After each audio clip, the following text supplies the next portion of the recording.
শিক্ষার্থীর একটা হক আছে, শিক্ষকের যেমন হক আছে ঠিক তেমনই ভাবে শিক্ষার্থীরও কিন্তু হক আছে। শিক্ষার্থীর হক কি? শিক্ষার্থীকে যেন পরিপূর্ণভাবে শিক্ষাটা দেওয়া হয়, তার প্রতি যেন কোনো রকম ঘাটতি বা বিশেষ পক্ষপাতিত্ব যেন না করা হয়, এমন কোনো আচরণ না করা হয় যাতে শিক্ষার্থী তার থেকে মানে শ্রদ্ধা হারিয়ে ফেলে।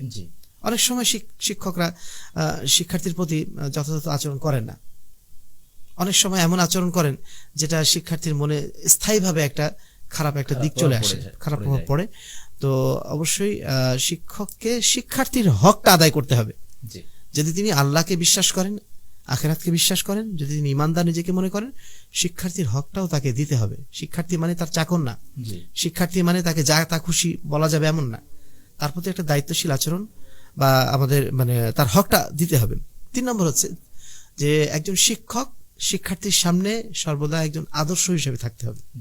উদুয়া, শিক্ষক হচ্ছেন আদর্শ।